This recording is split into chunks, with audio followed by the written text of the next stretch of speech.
കാതിലെത്തും പത്രങ്ങൾ media one podcast തുടങ്ങുകയാണ്. ഇന്ന് 2024 മാർച്ച് 10 ഞായറാഴ്ച. ഞാൻ PT നാസർ. സിദ്ധാർത്ഥൻ കേസ് CBIക്ക് വിട്ടതാണ് ഇന്നത്തെ പ്രധാന വാർത്ത. എല്ലാ പത്രങ്ങളുടെയും ലീഡ് വാർത്ത അതുതന്നെ. പൊതുപത്രങ്ങളുടെയും രാഷ്ട്രീയ മുഖപത്രങ്ങളുടെയും എല്ലാം ലീഡ് വാർത്ത അതുതന്നെയാണ്. ദേശാഭിമാനിയിലും വീക്ഷണത്തിലുമൊക്കെ ഹെഡിങ്ങിന് രുചിഭേദമുണ്ട് എന്നു മാത്രം.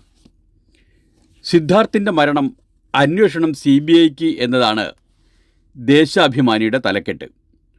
കുടുംബത്തിൻ്റെ ആവശ്യപ്രകാരമാണ് നടപടി. കേസിൽ 20 പ്രതികളും പിടിയിലായി എന്ന് സബ് ഹെഡിങ്. സിദ്ധാർത്ഥൻ്റെ മരണത്തിൽ CBI അന്വേഷണം ആവശ്യപ്പെട്ട് അച്ഛൻ ജയപ്രകാശ് മുഖ്യമന്ത്രി പിണറായി വിജയന് നിവേദനം നൽകുന്ന ചിത്രവും ദേശാഭിമാനി 1-ാം പേജിൽ തന്നെ നൽകിയിട്ടുണ്ട്. ഈ വാർത്തയോട് കൂടി തന്നെ നൽകിയിട്ടുണ്ട്. ദേശാഭിമാനിയുടെ ലീഡ് വാർത്തയും അതുതന്നെയാണ്. സർക്കാർ നടപടികളിൽ സംതൃപ്തി എന്ന് സിദ്ധാർത്ഥൻ്റെ അച്ഛൻ പറയുന്നതായും ദേശാഭിമാനി കൂട്ടിച്ചേർക്കുന്നു. എന്നാൽ പോരാട്ട വിജയം എന്നാണ് വീക്ഷണം അതിന് നൽകിയിരിക്കുന്ന തലക്കെട്ട്. സിദ്ധാർത്ഥൻ്റെ മരണത്തിൽ CBI അന്വേഷണം, നേതാക്കൾ നിരാഹാരം അവസാനിപ്പിച്ചു എന്ന്. മഹിളാ കോൺഗ്രസ് അധ്യക്ഷ JB മേത്തർ, യൂത്ത് കോൺഗ്രസ് അധ്യക്ഷൻ രാഹുൽ മാങ്കൂട്ടം, KSU സംസ്ഥാന പ്രസിഡന്റ് അലോഷ്യസ് സേവ്യർ എന്നിവർ 6 ദിവസമായി നടത്തിവരുന്ന നിരാഹാര സമരം പ്രതിപക്ഷ നേതാവ് VD സതീശൻ നാരങ്ങാനീര് നൽകി അവസാനിപ്പിക്കുന്നു. അവരുടെ സമരം കൊണ്ടാണ് കേസ് CBIക്ക് വിട്ടത് എന്ന് വരുത്തി തീർക്കാനുള്ള ശ്രമം വീക്ഷണം നടത്തണം. അതാണല്ലോ വീക്ഷണത്തിൻ്റെ പണി. ജന്മഭൂമി പറയുന്നത് ഗത്യന്തരമില്ലാതെ CBIക്ക് വിട്ട് പിണറായി എന്നാണ്. ഗത്യന്തരമില്ലാത്തതുകൊണ്ട് കേസ് CBIക്ക് വിട്ടു എന്ന് ജന്മഭൂമിയുടെ, അതായത് BJP പത്രത്തിൻ്റെ വ്യാഖ്യാനം. ആ വാർത്ത നമുക്ക് മലയാള മനോരമയിൽ നിന്ന് വായിക്കാം. സിദ്ധാർത്ഥൻ കേസ് CBIക്ക് പ്രഖ്യാപനം, കുടുംബാംഗങ്ങൾ മുഖ്യമന്ത്രിയെ കണ്ടതിന് പിന്നാലെ. തിരുവനന്തപുരം. വയനാട് പൂക്കോട് വെറ്ററിനറി സർവകലാശാല വിദ്യാർത്ഥി JS സിദ്ധാർത്ഥൻ്റെ മരണത്തിലെ ദുരൂഹത CBI അന്വേഷിക്കും. കുടുംബത്തിൻ്റെ വികാരം മാനിച്ചാണ് അന്വേഷണം CBIക്ക് വിടുന്നതെന്ന് മുഖ്യമന്ത്രി പിണറായി വിജയൻ അറിയിച്ചു. സിദ്ധാർത്ഥൻ്റെ അച്ഛൻ T ജയപ്രകാശും ബന്ധുക്കളും ക്ലിഫ് ഹൗസിലെത്തി മുഖ്യമന്ത്രിയുമായി ചർച്ച നടത്തുകയും CBI അന്വേഷണം ആവശ്യപ്പെട്ട് സിദ്ധാർത്ഥൻ്റെ അമ്മ MR ഷീബ എഴുതിയ നിവേദനം കൈമാറുകയും ചെയ്തിരുന്നു. CBI അന്വേഷണത്തിലുള്ള വിജ്ഞാപനം വൈകിട്ട് തന്നെ ഇറക്കി. CBI അന്വേഷണം ആവശ്യപ്പെട്ട് KSU, യൂത്ത് കോൺഗ്രസ്, മഹിളാ കോൺഗ്രസ് സംസ്ഥാന പ്രസിഡന്റുമാരുടെ നേതൃത്വത്തിൽ 6 ദിവസമായി നിരാഹാര സമരവും BJPയുടെയും കോൺഗ്രസിൻ്റെയും പോഷക സംഘടനകളുടെ നേതൃത്വത്തിൽ 3 ആഴ്ചയോളമായി സമരങ്ങളും നടക്കുകയായിരുന്നു. 2-ാം വർഷ BVSC വിദ്യാർത്ഥിയായ സിദ്ധാർത്ഥനെ ഫെബ്രുവരി 18 ഉച്ചയ്ക്ക് 1:30 ഹോസ്റ്റലിലെ ശുചിമുറിയിൽ തൂങ്ങി നിൽക്കുന്ന നിലയിൽ കണ്ടെത്തിയത്. മരണത്തിന് മുൻപ് ക്രൂരമർദ്ദനത്തിനിരയായെന്ന് പോസ്റ്റ്മോർട്ടം റിപ്പോർട്ടിൽ വ്യക്തമായിരുന്നു. കൊലപാതകമാണെന്ന സംശയം ബന്ധുക്കൾ ഉന്നയിക്കുകയും ചെയ്തു. 16 മുതൽ 18 വരെ ഭക്ഷണവും വെള്ളവും നൽകാതെയുള്ള ക്രൂരമർദ്ദനത്തിൻ്റെയും ആൾക്കൂട്ട വിചാരണയുടെയും വിവരങ്ങളും പുറത്തുവന്നു. സിദ്ധാർത്ഥൻ്റെ മരണവുമായി നേരിട്ട് ബന്ധമുണ്ടെന്ന് കോളേജിലെ ആൻറ്റി റാഗിംഗ് സ്ക്വാഡ് കണ്ടെത്തിയ കോളേജ് യൂണിയൻ ഭാരവാഹികളായ SFI നേതാക്കളടക്കം 20 പേരെയാണ് ഇന്നലെ വരെ പോലീസ് അറസ്റ്റ് ചെയ്തത് എന്ന് മനോരമയുടെ ലീഡ് വാർത്തയിൽ പറയുന്നു. മനോരമ ഇതോടനുബന്ധിച്ച് മറ്റൊരു സംശയം എന്ന് വേണമെങ്കിൽ പറയാം, ഉന്നയിക്കുന്നുണ്ട്. സിദ്ധാർത്ഥൻ്റെ മരണം അന്വേഷിക്കുന്നതിന് സർക്കാരിൻ്റെ പ്രത്യേക അനുമതി വേണം. ഏറ്റെടുക്കുമോ CBI എന്ന ചോദ്യമാണ് മനോരമ ഉന്നയിക്കുന്നത്. ഏത് കേസും CBIക്ക് വിടാനുള്ള പൊതു അനുമതി സംസ്ഥാന സർക്കാർ 2020 റദ്ദാക്കിയതാണ് ഈ സംശയം ഉന്നയിക്കാനുള്ള കാരണം. മനോരമ ലേഖകൻ, തിരുവനന്തപുരം. JS സിദ്ധാർത്ഥൻ്റെ മരണം CBIക്ക് കൈമാറാൻ സർക്കാർ തീരുമാനിച്ചെങ്കിലും ഏറ്റെടുക്കാൻ CBI തയ്യാറാകുക എന്ന കടമ്പ കൂടി ഇനി മുന്നിലുണ്ട്. കോടതികൾ കേസ് ഏറ്റെടുക്കാൻ നിർദ്ദേശിച്ചാൽ CBI അനുസരിക്കാറുണ്ട്. എന്നാൽ സംസ്ഥാന സർക്കാരുകൾ ആവശ്യപ്പെട്ടാൽ ഏറ്റെടുക്കണമെന്നില്ല. മാത്രമല്ല, ഏതു കേസും CBIക്ക് ഏറ്റെടുക്കാനുള്ള പൊതു അനുമതി സംസ്ഥാന സർക്കാർ 2020 റദ്ദാക്കുകയും ചെയ്തിരുന്നു. സിദ്ധാർത്ഥൻ്റെ മരണം അന്വേഷിക്കുന്നതിന് പ്രത്യേക അനുമതി നൽകണമെന്ന് ചുരുക്കം. കോളേജ് ഹോസ്റ്റലിൽ ഉണ്ടായിരുന്നവരിൽ 130 പേര് മർദ്ദനത്തിന് സാക്ഷികളായിരുന്നു എന്നാണ് വിവരം. ഇവരിൽ നിന്നെല്ലാം CBIക്ക് മൊഴിയെടുക്കേണ്ടി വരും. പോലീസ് ഇതുവരെ വിദ്യാർത്ഥികളല്ലാതെ ആരെയും പ്രതികളെയാക്കിയിട്ടില്ല. കഴിഞ്ഞ മാസം 18 ഉച്ചയ്ക്ക് 12:30-നും 1:45 ഇടയിലാണ് സിദ്ധാർത്ഥൻ മരിച്ചതെന്നാണ് FIRൽ പറയുന്നത്. എന്നാൽ വിവരം പോലീസ് സ്റ്റേഷനിൽ ലഭിച്ചത് വൈകിട്ട് 4:29-നാണ്. കോളേജിൽ നിന്ന് പോലീസ് സ്റ്റേഷനിലേക്ക് 200 മീറ്റർ മാത്രമേ ദൂരമുള്ളൂ. വിവരം പോലീസിനെ അറിയിക്കാൻ 2 മണിക്കൂറിലേറെ വൈകിയതിന് കോളേജ് അധികൃതർ മറുപടി പറയേണ്ടി വരും. മരണകാരണമായ കുരുക്ക് യഥാസ്ഥാനത്തുണ്ടായിരിക്കുകയോ പോലീസ് ഇത് ഹാജരാക്കുകയോ ചെയ്തിട്ടില്ലെന്ന് പോസ്റ്റ്മോർട്ടം റിപ്പോർട്ടിൽ ചൂണ്ടിക്കാട്ടിയിട്ടുണ്ട്. ഇതാര് നീക്കി എന്ന ചോദ്യത്തിനും ഉത്തരവ് കണ്ടെത്തേണ്ടി വരും. കഴുത്തിലൊരു മുറിവിൽ അസ്വാഭാവികതയുണ്ട്. മൃതദേഹം ആംബുലൻസിൽ കയറ്റിയപ്പോൾ തലയുടെ മുകളിൽ രക്തം കണ്ടതായി ഡ്രൈവർ പറഞ്ഞു. അന്വേഷണത്തിൻ്റെ പരിധിയിൽ അതും വരാം. മറ്റു വാർത്തകളിലേക്ക് കിടക്കാം. തെരഞ്ഞെടുപ്പ് കമ്മീഷണർ അരുൺ ഗോയൽ രാജിവെച്ചു എന്ന വാർത്തയും എല്ലാ പത്രങ്ങളും ഒന്നാം പേജിൽ തന്നെ കാര്യമായി നൽകിയിട്ടുണ്ട്. ലോക്സഭാ തെരഞ്ഞെടുപ്പിൻ്റെ സമയക്രമം പ്രഖ്യാപിക്കാൻ ദിവസങ്ങൾ മാത്രം ബാക്കി നിൽക്കെ തെരഞ്ഞെടുപ്പ് കമ്മീഷണർ അരുൺ ഗോയൽ രാജിവെച്ചു. രാഷ്ട്രപതി രാജി സ്വീകരിച്ചു. 3 അംഗ കമ്മീഷനിൽ മുഖ്യ തെരഞ്ഞെടുപ്പ് കമ്മീഷണർ രാജീവ് കുമാർ മാത്രമാണ് ശേഷിക്കുന്നത്. മറ്റൊരു കമ്മീഷണർ അനൂപ് ചന്ദ്ര പാണ്ഡെ കഴിഞ്ഞ മാസം വിരമിച്ചിരുന്നു. ഗോയലിൻ്റെ രാജിയുടെ കാരണം വ്യക്തമല്ല. കഴിഞ്ഞ ദിവസം കേന്ദ്ര ആഭ്യന്തര റെയിൽവേ മന്ത്രാലയങ്ങളുമായി രാജീവ് കുമാറും അരുൺ ഗോയലും തെരഞ്ഞെടുപ്പ് ഒരുക്കങ്ങൾ ചർച്ച ചെയ്തിരുന്നു. തെരഞ്ഞെടുപ്പ് നിരീക്ഷകരുടെ യോഗം നാളെ നടത്താൻ നിശ്ചയിച്ചിട്ടുമുണ്ട്. പ്രധാനമന്ത്രി നരേന്ദ്രമോദി 12-ന് പൊക്രാനിൽ സൈനിക ശക്തി പ്രകടനം കാണാൻ പോകും. അന്നേ ദിവസം കമ്മീഷൻ ജമ്മു കാശ്മീർ സന്ദർശിക്കാനും ആലോചിച്ചിരുന്നു. അതിനടുത്ത ദിവസം തന്നെ തെരഞ്ഞെടുപ്പ് സമയക്രമം പ്രഖ്യാപിക്കാനാവുമെന്നായിരുന്നു സൂചന. അതിനിടയിലാണ് ഗോയലിൻ്റെ രാജി. 1985 ബാച്ച് പഞ്ചാബ് കേഡർ IAS ഉദ്യോഗസ്ഥനായിരുന്ന ഗോയൽ 2022 നവംബർ 21-നാണ് തെരഞ്ഞെടുപ്പ് കമ്മീഷണറായി ചുമതലയേറ്റത്. തെരഞ്ഞെടുപ്പ് എടുത്ത സാഹചര്യത്തിൽ മുഖ്യ തെരഞ്ഞെടുപ്പ് കമ്മീഷണർ മാത്രം അവശേഷിക്കുന്നത് ആശങ്കാജനകമാണെന്ന് തൃണമൂൽ കോൺഗ്രസിൻ്റെ രാജ്യസഭാംഗം സാകേത് ഗോഖലെ പറഞ്ഞു. മോദിയും അദ്ദേഹത്തിൻ്റെ മന്ത്രിയും ചേർന്ന് അവർക്കിഷ്ടമുള്ള 2 പേരെ കമ്മീഷണർമാരായി നിയമിക്കുമെന്നത് തെരഞ്ഞെടുപ്പ് നടത്തിപ്പിനെ സംബന്ധിച്ച് ഏറെ ആശങ്കയുണ്ടെന്നും അദ്ദേഹം പറഞ്ഞു. പകരം നിയമനം നടപടി ഉടൻ എന്നൊരു സൂചനയും ഇതോട് ചേർത്ത് മലയാള മനോരമ നൽകുന്നുണ്ട്. 2 തെരഞ്ഞെടുപ്പ് കമ്മീഷണർമാരെ നിയമിക്കാൻ കേന്ദ്ര സർക്കാർ ഉടൻ തന്നെ നടപടിയെടുക്കുമെന്നാണ് സൂചന. വിരമിച്ച അനൂപ് പാണ്ഡേക്ക് പകരമുള്ളയാളെ നിയമിക്കുന്നതിന് മുന്നോടിയായി സെർച്ച് കമ്മിറ്റി കഴിഞ്ഞ മാസം 7-ന് യോഗം ചേരാൻ തീരുമാനിച്ചിരുന്നെങ്കിലും പിന്നീട് അത് മാറ്റിവെച്ചു. തെരഞ്ഞെടുപ്പ് കമ്മീഷണർമാരെ നിയമിക്കുന്നതിനുള്ള നിയമം കഴിഞ്ഞ ഡിസംബറിൽ ഭേദഗതി ചെയ്തിരുന്നു. അതനുസരിച്ച് പ്രധാനമന്ത്രി, അദ്ദേഹം നിർദ്ദേശിക്കുന്ന കേന്ദ്രമന്ത്രി, ലോക്സഭയിലെ പ്രതിപക്ഷ നേതാവ് അല്ലെങ്കിൽ ഏറ്റവും വലിയ കക്ഷിയുടെ നേതാവ് എന്നിവരടങ്ങുന്ന സമിതി നിർദ്ദേശിക്കുന്ന വ്യക്തിയാണ് മുഖ്യ കമ്മീഷണറോ ആയി രാഷ്ട്രപതി നിയമിക്കുക. DA 2% കൂട്ടി ഉത്തരവ് നാളെ. തിരുവനന്തപുരം. ബജറ്റിൽ പ്രഖ്യാപിച്ചതനുസരിച്ച് സംസ്ഥാന സർക്കാർ ജീവനക്കാരുടെയും അധ്യാപകരുടെയും ഓൾ ഇന്ത്യ സർവീസ് ഉദ്യോഗസ്ഥരുടെയും ക്ഷാമബത്തെയും പെൻഷൻകാർക്കുള്ള ക്ഷാമാശ്വാസവും DAയും DR-ഉം സർക്കാർ 2% കൂട്ടി. ഏപ്രിലിലെ ശമ്പളവും പെൻഷനും മുതലാണ് വർധന. ഉത്തരവ് നാളെ ഇറങ്ങും. ഇതോടെ DA 7-ൽ നിന്ന് 9% ഉയരും. 23,000 രൂപ അടിസ്ഥാന ശമ്പളമുള്ള ക്ലാസ് 4 ജീവനക്കാർക്ക് 460 രൂപ കൂടും. 2021 ജനുവരി 1 മുതലാണ് പ്രാബല്യമെങ്കിലും അന്നു മുതലുള്ള കുടിശ്ശിക എന്തു ചെയ്യുമെന്ന് വ്യക്തമാക്കിയിട്ടില്ല. സാമ്പത്തിക പ്രതിസന്ധി കാരണം പണമായി നൽകാനാവില്ല. PF ലയിപ്പിച്ചാൽ കടമെടുപ്പ് പരിധിയിൽ നിന്ന് കേന്ദ്രം വെട്ടിക്കുറയ്ക്കും. 6 ഗഡുക്കളായി 19% ക്ഷാമബത്ത കൂടി നൽകാൻ ബാക്കിയാണ്. College, engineering college, medical college അധ്യാപകരുടെ DA 31%, നിലവിൽ 17.6. ജുഡീഷ്യൽ ഓഫീസർമാരുടേത് 46%, നിലവിൽ 38. IAS, IPS, IFS ഉദ്യോഗസ്ഥന്മാരുടെ ഓൾ ഇന്ത്യ സർവീസ് ഓഫീസർമാരുടെ 46% എന്നിങ്ങനെ കൂട്ടി. വിരമിച്ചവരുടെ DR-ഉം അതേ നിരക്കിൽ കൂട്ടി എന്നാണ് വാർത്ത.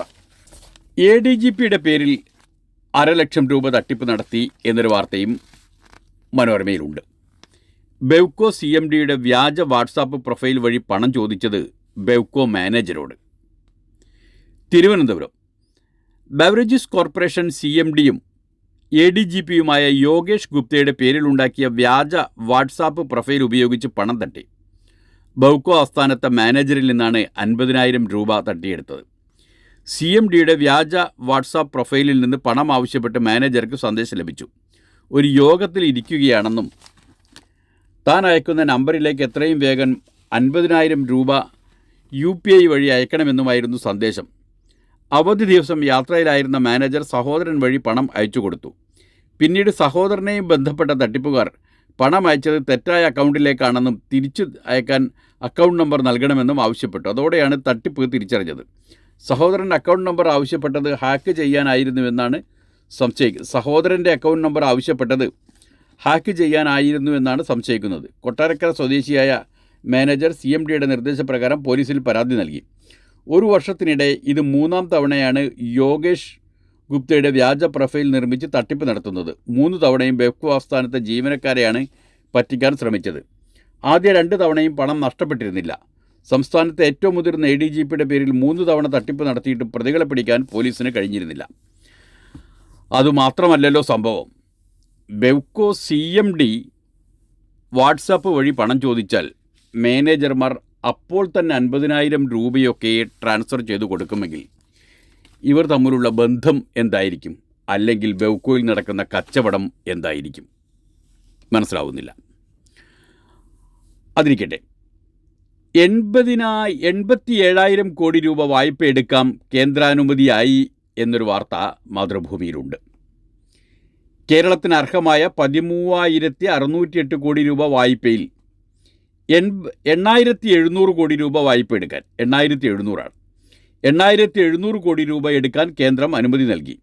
സുപ്രീം കോടതി നിർദ്ദേശിച്ചതനുസരിച്ചാണ് കേന്ദ്രത്തിനെതിരെയുള്ള ഹർജി പിൻവലിക്കാതെ തന്നെ കേരളത്തിന് ഈ വായ്പ കിട്ടുന്നത്. ശനിയാഴ്ചയാണ് അനുമതി കിട്ടിയത്. റിസർവ് ബാങ്കിൻ്റെ കടപ്പത്രങ്ങളിലൂടെയാണ് വായ്പ എടുക്കുന്നത്. കടപ്പത്രങ്ങളുടെ ലേലം എല്ലാ ചൊവ്വാഴ്ചയും നടക്കും. അനുമതി വൈകിയതിനാൽ 12 നടക്കുന്ന ലേലത്തിൽ അപേക്ഷ നൽകി കേരളത്തിന് പങ്കെടുക്കാൻ സാവകാശമില്ല. അതിനാൽ 19 ലേലം വരെ കാത്തിരിക്കേണ്ടി വരും. 20 പണം ട്രഷറിയിലെത്തും. ഈ മാസത്തെ ഇനിയുള്ള ചെലവുകൾ ഈ പണം എത്തിയാലേ നടത്താനാവൂ. കോളേജ് അധ്യാപകർക്ക് ഇനി വീട്ടിലിരുന്നും മാർക്കിടാം എന്നൊരു വാർത്തയും മാതൃഭൂമിയിലുണ്ട്.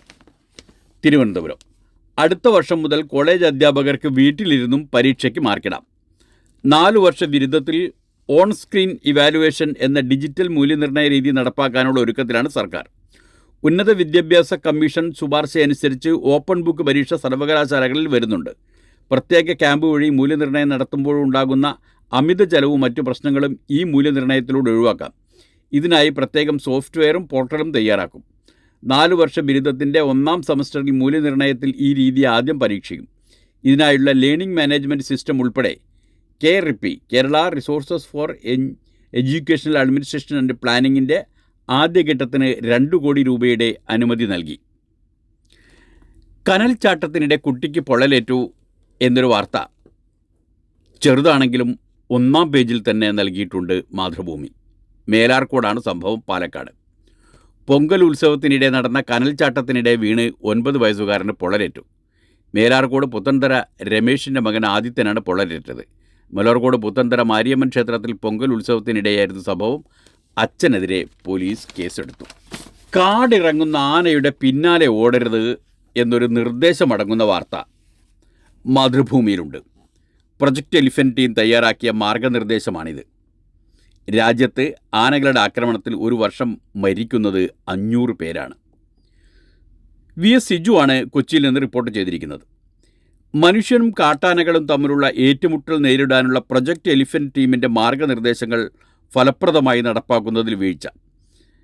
കാടിറങ്ങിയ ആനകളിൽ നിന്ന് 200 മീറ്റർ അകലെയാണ് ജനങ്ങൾ നിൽക്കുന്നതെന്ന് ഉറപ്പാക്കണമെന്നതടക്കമുള്ള നിർദ്ദേശങ്ങളാണ് ലംഘിക്കപ്പെടുന്നത്.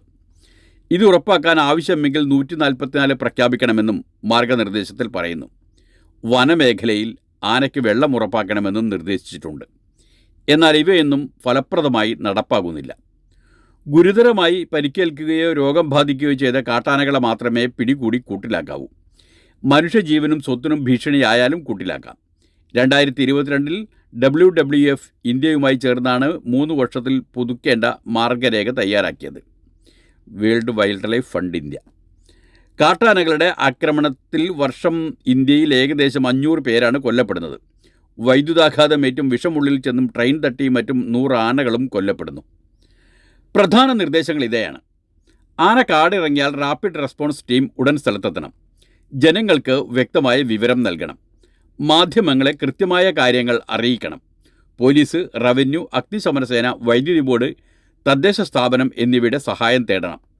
കാടിറങ്ങിയ വഴി തന്നെ ആനയെ കാട് കയറ്റണം. മദ്യം, ലഹരി പദാർത്ഥങ്ങൾ ഉപയോഗിച്ചവർ സ്ഥലത്തില്ലെന്ന് ഉറപ്പാക്കണം. കൃഷിക്ക് നാശനഷ്ടമുണ്ടായാൽ നഷ്ടപരിഹാരം ഉടൻ നൽകണം. ആക്രമണത്തിൽ ആരെങ്കിലും കൊല്ലപ്പെട്ടാൽ ഏത് ആനയാണ് ആക്രമിച്ചതെന്ന് കണ്ടെത്തണം. റാപ്പിഡ് റെസ്പോൺസ് ടീമിൻ്റെ സേവനം 24 മണിക്കൂറും ഉറപ്പാക്കണം. ടോൾ ഫ്രീ ഫോൺ നമ്പർ നൽകണം. കാടുകയറ്റാനുള്ള ശ്രമം പകൽ മാത്രമേ നടത്താവൂ. ശബ്ദമുണ്ടാക്കിയും പടക്കം പൊട്ടിച്ചും കാടുകയറാൻ ശ്രമിച്ചിട്ടും കഴിഞ്ഞില്ലെങ്കിൽ മാത്രമേ റബ്ബർ ബുള്ളറ്റുകൾ ഉപയോഗിക്കാവൂ. കണ്ണിലോ തലയിലോ വെടിവെക്കരുത്. കാട് കയറിയാലും 2 ദിവസത്തോളം നിരീക്ഷണം തുടരണം. കാടിറങ്ങിയെത്തുന്ന ആനയുടെ ഫോട്ടോ എടുക്കണം. ചീഫ് വൈൽഡ് ലൈഫ് വാർഡൻ അനുവദിച്ചാൽ DNA സാമ്പിൾ എടുക്കാം. ആനകളുടെ ആവാസ മേഖലയിലേക്ക് കടക്കുകയോ മുറിവേൽപ്പിക്കുകയോ ചെയ്യരുത്. അനധികൃത വൈദ്യുത വേലികൾ സ്ഥാപിക്കരുത്. അന്തസ്സോടെ മരിക്കാൻ സമ്മതപത്രം എഴുതും എന്നൊരു വാർത്തയും വന്നിട്ടുണ്ട്. മാതൃഭൂമിയിൽ KV കലയാണ് തയ്യാറാക്കിയത്. തൃശ്ശൂരിൽ നിന്ന് സ്വന്തം മരണം എങ്ങനെ വേണമെന്ന നിയമപരമായ രേഖ തയ്യാറാക്കി ഒപ്പുവെക്കാൻ 30 അംഗ സംഘം തയ്യാറെടുക്കുന്നു എന്നാണ് വാർത്ത. തൃശ്ശൂർ അന്തസ്സോടെ ജീവിക്കാൻ മാത്രമല്ല മരിക്കാനും മനുഷ്യന് അവകാശമുണ്ടെന്ന് വിശ്വസിക്കുന്ന ഒരു കൂട്ടർ മരണ താൽപ്പര്യപത്രം എഴുതാനൊരുങ്ങുന്നു. Thrissur pain and palliative care society അംഗങ്ങളായ ഡോക്ടർമാരും നഴ്സുമാരും സന്നദ്ധ പ്രവർത്തകരുമടക്കം 30 പേരാണ് സ്വന്തം മരണം എങ്ങനെ വേണമെന്ന നിയമപരമായി രേഖ തയ്യാറാക്കി വെക്കുന്നത്. ഗുരുവായൂർ ശ്രീകൃഷ്ണ കോളേജ് സുവോളജി വിഭാഗം അധ്യാപകനായിരുന്ന NN ഗോകുൽദാസ് ആണ് ഇതിന് നേതൃത്വം നൽകുന്നത്. അർബുദം 8 വർഷം മുമ്പ് ചികിത്സയിലൂടെ അതിജീവിച്ചയാളാണ് 75-കാരനായ ഗോകുൽദാസ്. അന്ന് ജീവിതത്തിലേക്ക് തിരിച്ചു വരാൻ സാധ്യതയുള്ളതിനാൽ സർജറി, കീമോ, റേഡിയേഷൻ ചികിത്സകൾക്ക് വിധേയനായി. എന്നാൽ തനിക്ക് വീണ്ടും രോഗം വന്നാൽ വേദന കുറക്കുന്ന മരുന്നുകൾ മാത്രം നൽകിയുള്ള പാലിയേറ്റീവ് ചികിത്സ മതിയെന്നാണ് സമ്മതപത്രത്തിൽ എഴുതുന്നതെന്ന് ഗോകുൽദാസ് പറഞ്ഞു. അതേസമയം താൽപ്പര്യപത്രം എഴുതിയാലും അത് നടപ്പാക്കുന്നതിൽ നിലവിലുള്ള സാങ്കേതിക നൂലാമാലകൾ തീർത്തും ഇല്ലാതാക്കുകയോ ലഘൂകരിക്കുകയോ വേണമെന്നും സൊസൈറ്റി പ്രവർത്തകർ ആവശ്യപ്പെടുന്നു. ഈ വരുന്ന ചൊവ്വാഴ്ചയാണ് ഇവർ മരണപത്രത്തിൽ ഒപ്പുവെക്കുന്നത്.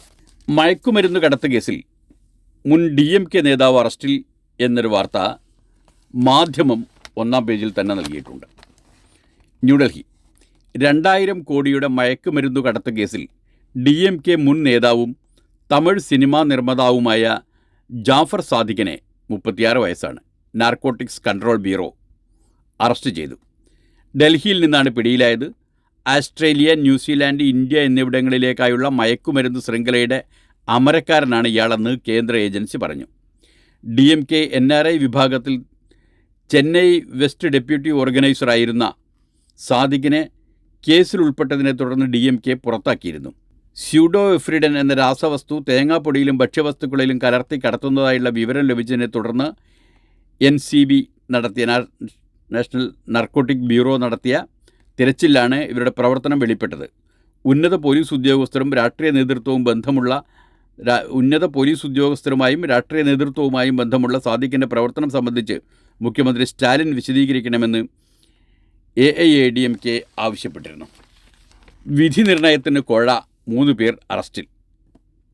തിരുവനന്തപുരം മാധ്യമത്തിൽ നിന്ന് തന്നെയാണ് ഈ വാർത്തയും. കേരള സർവകലാശാല കലോത്സവത്തിൻ്റെ വിധി നിർണയത്തിന് പണം വാങ്ങിയ വിധികർത്താവും പരിശീലകരുമടക്കം 3 പേർ അറസ്റ്റിൽ. കണ്ണൂർ ചൊവ്വ സ്വദേശിയും വിധികർത്താവുമായ ഷാജി 52, നൃത്ത പരിശീലകനും ഇടനിലക്കാരനുമായ കാസർഗോഡ് പരപ്പ സ്വദേശി ജോമറ്റ്, മലപ്പുറം താനൂർ സ്വദേശി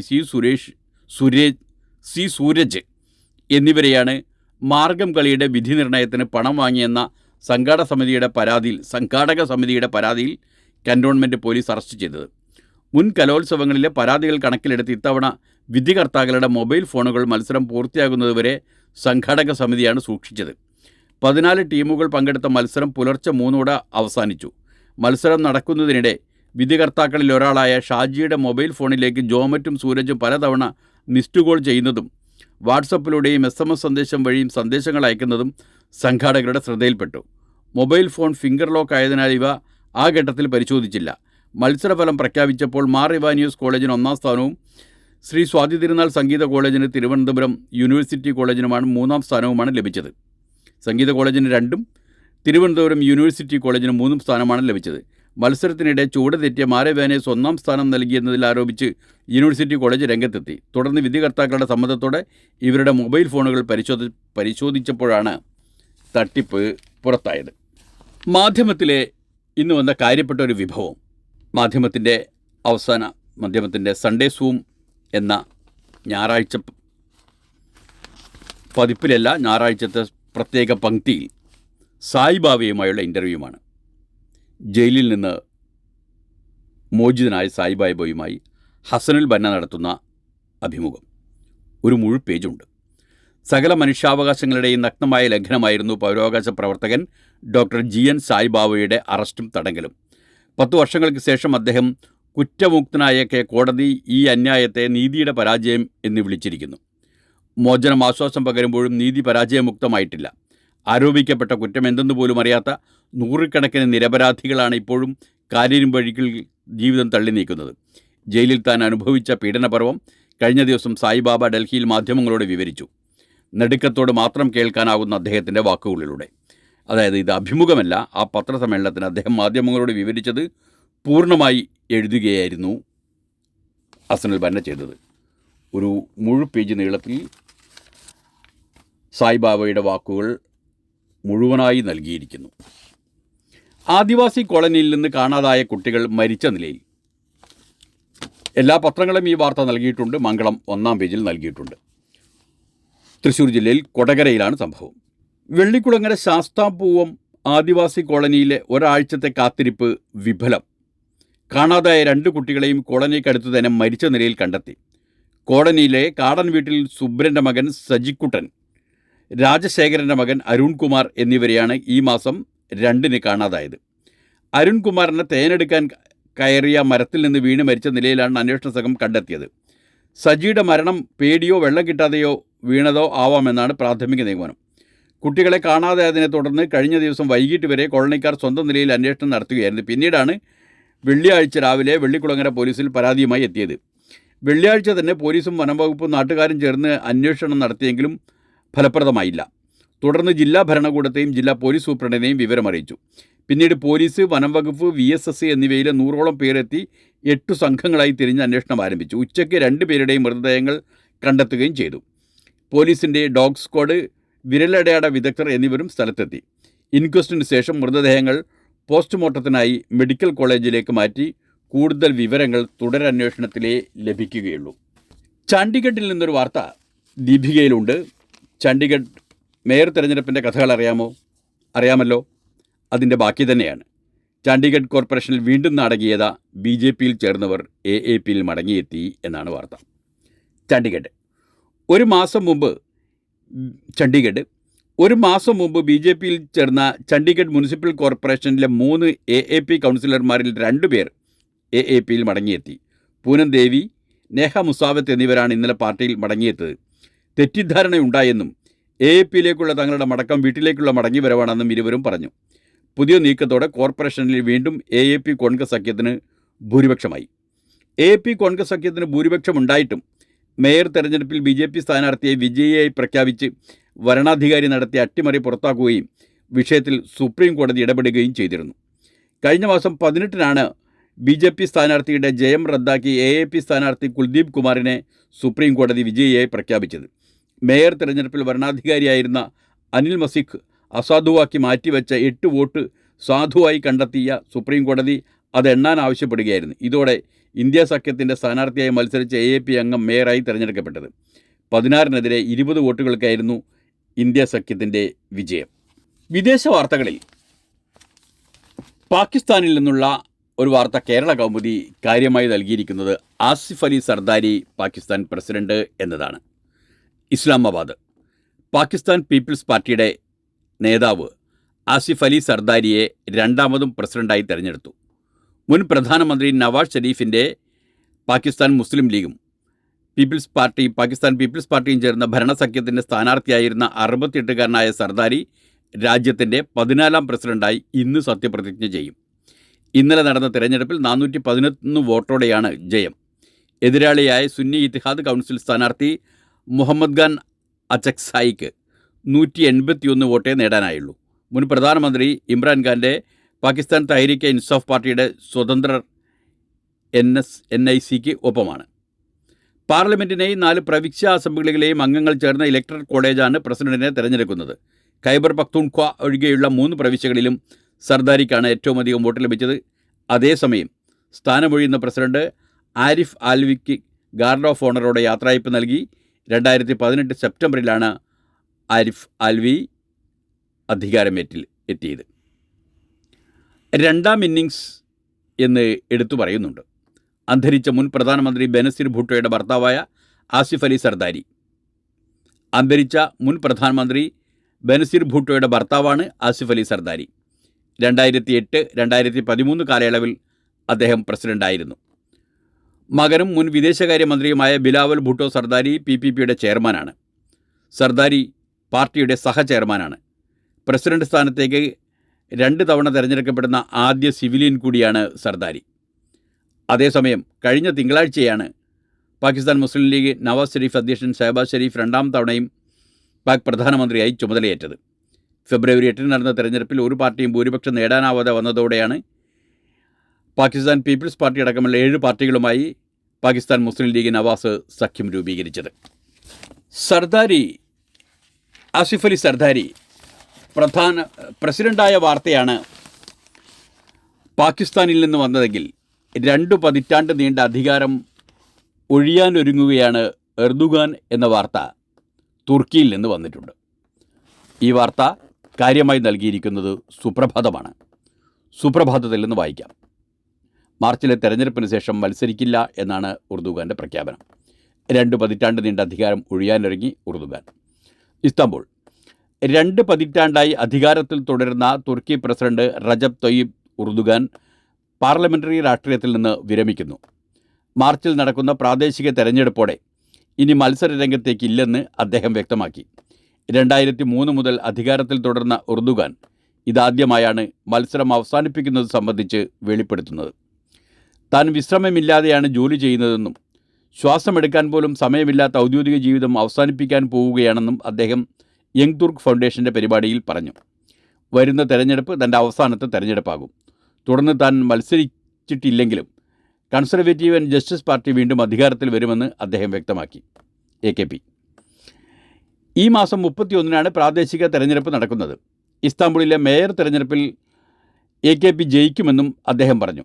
1994 മുതൽ 1998 വരെ എർദുഗാനായിരുന്നു ഇസ്താംബുൾ മേയർ. തുടർന്ന് 2003 അദ്ദേഹം പ്രധാനമന്ത്രിയായി തിരഞ്ഞെടുക്കപ്പെട്ടു. 3 തവണ പ്രധാനമന്ത്രിയായ ശേഷം 2014 മുതൽ എർദുഗാൻ പ്രസിഡൻ്റായി. 2017 തുർക്കിയിലെ ഭരണഘടനയെ ഭേദഗതി ചെയ്തതോടെ ഭരണം പ്രസിഡന്റിന് കീഴിലായി. ഏതായാലും അധികാര രാഷ്ട്രീയം, പാർലമെൻ്ററി രാഷ്ട്രീയം വിട്ടൊഴിയാൻ തയ്യാറാണ് എന്ന് അദ്ദേഹം പറഞ്ഞിരിക്കുന്നു. എന്തു സംഭവിക്കുമെന്ന് കാത്തിരുന്നു കാണാം. ഇന്ന് ഞായറാഴ്ചയാണല്ലോ. പത്രങ്ങളുടെ ഞായറാഴ്ച പതിപ്പിൻ്റെ ദിവസമാണ്. വാരാദ്യമെന്നും വാരാന്തമെന്നും എല്ലാം പറഞ്ഞുകൊണ്ടുവരുന്ന ഞായറാഴ്ച പതിപ്പ്. ഇന്നത്തെ ഞായറാഴ്ച പതിപ്പുകളിൽ കൂടുതൽ പത്രങ്ങളുടെയും പ്രധാനപ്പെട്ട ഇനം ശ്രീകുമാരൻ തമ്പിയുടെ പിറന്നാളാണ്. 84-ാം പിറന്നാൾ. മാതൃഭൂമിയിൽ കവി വിജയലക്ഷ്മിയാണ് ഇത് സംബന്ധിച്ച് ഫീച്ചർ എഴുതിയിരിക്കുന്നത്. ശ്രീകുമാരൻ തമ്പി മാർച്ച് 16-ന് ശതാഭിഷിക്തനാവുകയാണ്. കവിതയിലൂടെയും ഗാനങ്ങളിലൂടെയും നമ്മുടെ പുണ്യമായ ഗാനങ്ങളുടെയും ഭാഷയുടെ പുണ്യമായി ഈ മനുഷ്യൻ ആർക്കും അടിയറവ് വെക്കാത്ത നിലപാടുകളിലൂടെ നമ്മുടെ സാംസ്കാരിക ലോകത്ത് ശിരസുയർത്തി നിൽക്കുന്നു. മലയാളത്തിൻ്റെ വരപ്രസാദമായ ഒരു കവയിത്രി ശതാഭിഷേക വേളയിൽ ശ്രീകുമാരൻ തമ്പിക്ക് നൽകുന്ന അക്ഷരാദരമാണ് ഇത് എന്ന ആമുഖത്തോടെയാണ് കവികളുടെ കവി എന്ന ലേഖനം മാതൃഭൂമി അച്ചടിച്ചിരിക്കുന്നത്. പരമോന്നതമായ ഏതെങ്കിലും ഒരു ഭാഷാ സംരക്ഷണ സ്ഥാപനത്തിലോ സംരംഭത്തിലോ ഉന്നത സ്ഥാനമോ പദവിയോ അദ്ദേഹത്തിന് ലഭിച്ചിട്ടില്ല. മഹാർഹമായ സ്വാഭിമാനത്താൽ തേജോമയനായ ഈ ഭാഷാസ്നേഹിക്ക് സമ്പാദ്യമായി മറ്റൊന്നുമില്ല. മലയാള മനസ്സിൻ്റെ ഗർഭഗൃഹത്തിൽ എന്നേക്കുമായി പ്രതിഷ്ഠിക്കപ്പെട്ട വരികളല്ലാതെ, അവയ്ക്ക് ചുവടെ ഒരിക്കലും മായാതെ തെളിഞ്ഞു വരുന്ന സ്വന്തം പേരല്ലാതെ എന്ന് വിജയലക്ഷ്മി ഈ ലേഖനത്തിന് അടിവരയിട്ടുകൊണ്ട് പറയുന്നു. ഞാൻ തന്നെ മാസ്റ്റർ എന്നാണ് മലയാള മനോരമയുടെ തലക്കെട്ട്. അത് ചെറിയ അഭിമുഖം മാത്രം. സിനിമയിലും സാഹിത്യത്തിലും ജീവിതത്തിലും പല വഴികളിൽ യാത്ര ചെയ്ത ശ്രീകുമാരൻ തമ്പി ഈ മാസം 16-ന് 84 വയസ്സിലെത്തുന്നു. എൻ്റെ മാസ്റ്റർ ഞാൻ തന്നെ. ശ്രീജിത്ത് കെ വാര്യരാണ് തയ്യാറാക്കിയത്. കവിതയോ പാട്ടോ ഏതെഴുതി തീരുമ്പോഴാണ് വലിയ സന്തോഷം എന്നൊരു ചോദ്യമുണ്ട്. രണ്ടും സന്തോഷമാണ്. കവിത ഞാൻ എനിക്ക് വേണ്ടി എഴുതുന്നതാണ്, പാട്ട് മറ്റുള്ളവർക്ക് വേണ്ടി എഴുതുന്നതാണ്. പാട്ടിനു വേണ്ടി ഞാനൊരു സന്ദർഭത്തിലേക്ക് കടന്നു കയറുകയാണ്, പക്ഷേ കവിത എന്നിൽ തന്നെയുണ്ട് എന്ന് മറുപടി. അങ്ങനെ ചെറിയ ചോദ്യങ്ങളിലൂടെ, ചെറിയ ഉത്തരങ്ങളിലൂടെ ആ അഭിമുഖം കടന്നു പോകും. കേരള കൗമുദിയിലും ഇതുതന്നെയാണ്. പാട്ടിൻ്റെ ചന്ദ്രകാന്തം. പാട്ടിൻ്റെ വരികളിൽ ഹൃദയരാഗങ്ങളുടെ മാത്രമല്ല ഹൃദയരസ്യങ്ങളുടെയും കൗതുകം ചേർത്തുവെച്ച ശ്രീകുമാരൻ തമ്പിക്ക് മാർച്ച് 16-ന് 84 വയസ്സാകുന്നു. കോവളം സതീഷ് കുമാറാണ് എഴുതിയിട്ടുള്ളത്. കുളി കഴിഞ്ഞ് നെറ്റിയിൽ ചന്ദനം കൊണ്ടൊരു കുറി. ഇപ്പോഴും തമ്പി സാറിന് അത് പതിവാണ്. കുട്ടിക്കാലത്ത് അമ്മ പഠിപ്പിച്ച ശീലം. തിരുവനന്തപുരത്തെ വീട്ടിലും ചെന്നൈയിലെ വീട്ടിലും ഗുരുവായൂരിൽ നിന്ന് കൊണ്ടുവന്ന കളഭമുണ്ട്. ഈ കുറിയുണ്ടെങ്കിൽ അമ്മ എൻ്റെ കൂടെയുണ്ട്. അമ്മയെ ഞാൻ വിട്ടുപോയിട്ടില്ല. ശ്രീകുമാരൻ തമ്പി പറയുമ്പോൾ ചുവരിൽ അമ്മ ഭവാനിയമ്മ തങ്കച്ചിയുടെ ചിത്രം നോക്കുന്നു. സ്ഥിരമായ ഒരു ഫീച്ചർ ഭാഷ. സുപ്രഭാതം പത്രത്തിൻ്റെ ഞായറാഴ്ച പതിപ്പ് ഞായർ പ്രഭാതമാണ്. അത് ഗസയിൽ മെഡിക്കൽ സേവന രംഗത്ത് പ്രവർത്തിക്കുന്ന പ്രൊജക്ട് ഹോപ്പ് ടീം മെമ്പറായ ഡോക്ടർ സന്തോഷ് കുമാറിനെ കുറിച്ചാണ്. തുറക്കപ്പെടാത്ത അതിർത്തികൾക്കും അനന്തമായ കടലിനും മധ്യേ നിരന്തരമായി ബോംബ് വർഷിച്ച് ഇസ്രായേൽ സൈന്യം വളഞ്ഞിട്ട് കൊന്നൊടുക്കുന്ന ഗസയുടെ മണ്ണിൽ അടിയന്തര വൈദ്യസഹായ പ്രവർത്തനത്തിലെത്തിയ അന്താരാഷ്ട്ര സംഘത്തിലെ ഏക ഇന്ത്യക്കാരനാണ് മലയാളിയായ ഡോക്ടർ എസ് സന്തോഷ് കുമാർ. ആയുധച്ചീളുകൾ കീറിമുറിച്ച മുറിവുകളും വിച്ഛേദിക്കപ്പെട്ട അവയവങ്ങളും തുന്നിച്ചേർത്തും ചികിത്സിച്ചും അവശേഷിക്കുന്നവരുടെ ജീവൻ രക്ഷിക്കാനുള്ള തീവ്ര പരിചരണ വിദഗ്ധ ചികിത്സയ്ക്ക് നേതൃത്വം നൽകുന്ന ഡോക്ടർ 3 മാസത്തെ സേവനത്തിനു ശേഷമുള്ള നിർബന്ധിത അവധിയിലാണിപ്പോൾ. ചോരയും മാംസവും ചിഹ്നിച്ചെതിരെ ഗസഭൂമിയിൽ അദ്ദേഹം നേരിൽ കണ്ടതും അനുഭവിച്ചതുമാണ് ഈ ഫീച്ചറിൽ AM നദ്വി പങ്കുവെക്കുന്നത്. വാരാദ്യ മാധ്യമത്തിൻ്റെ വിഭവം തനി ഞായറാഴ്ച വിഭവം തന്നെയാണ്. ഷീബ ഷൺമുഖൻ എഴുതിയ ചേലൊത്ത കഥകളി ഗ്രാമം എന്നൊരു ഫീച്ചർ. കഥകളിയെ പേരിനൊപ്പം സ്വന്തമാക്കിയ കേരളത്തിലെ ഏക കലാഗ്രാമമാണ് അയിരൂർ. നൂറ്റാണ്ടുകൾ പഴക്കമുള്ള കഥകളി പാരമ്പര്യത്തിൻ്റെ മണ്ണിൽ നിന്ന് കളിപ്രേമികൾ നടത്തിയ 40 വർഷം നീണ്ട പ്രവർത്തനമാണ് അയിരൂർ കഥകളി ഗ്രാമം എന്ന പേരിലേക്ക് എത്തിച്ചത്. അതിനെക്കുറിച്ചാണ് ഫീച്ചർ. ചന്ദ്രികയിൽ ഇന്ന് ഇന്ത്യൻ യൂണിയൻ മുസ്ലിം ലീഗിൻ്റെ സ്ഥാപക ദിനമായതുകൊണ്ട് വേനലിൽ തളിരിട്ട വസന്തം എന്ന പേരിൽ മുസ്ലിം ലീഗിൻ്റെ ചരിത്രമാണ് ചന്ദ്രിക വാരാന്ത പതിപ്പിൻ്റെ ഇന്നത്തെ വിഭവം. ആനയ്ക്ക് കാപ്പ. മനുഷ്യ വന്യജീവി സംഘർഷണം പ്രത്യേക ദുരന്തമായി കേരളം പ്രഖ്യാപിച്ചു. സംഘർഷത്തിനപ്പുറം കാടിറങ്ങുന്ന വന്യജീവികളെ തിരിച്ചയക്കാനുള്ള പരീക്ഷണങ്ങളും സംസ്ഥാനത്ത് നടക്കുന്നുണ്ട്. കാസർഗോഡ് ജില്ലയിലെ അതിർത്തി പ്രദേശത്ത് നിന്നുള്ളൊരു വിശേഷമാണിത്.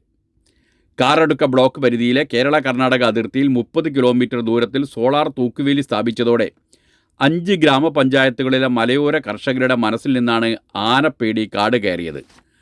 മാതൃകയാക്കാവുന്ന ആ ആനമതിൽ കഥയുടെ കഥയാണ് ആനയ്ക്ക് കാപ്പ, കാറടുക്ക ആന പ്രതിരോധ പദ്ധതി എന്ന് വിനോദ് പായം എഴുതിയ ഫീച്ചർ ദേശാഭിമാനിയുടെ വാരാന്ത പതിപ്പിലും കാണാം. ഇതോടുകൂടി ഇന്നത്തെ വാർത്തകളും വാരാന്ത്യ വിശേഷങ്ങളും അവലോകനങ്ങളും വിശകലനങ്ങളും എല്ലാം അവശേഷിക്കുകയാണ്. ഇനി നാളത്തെ വാർത്തകളുമായി നാളെ കാണാം. അതുവരെ നന്ദി, നമസ്കാരം.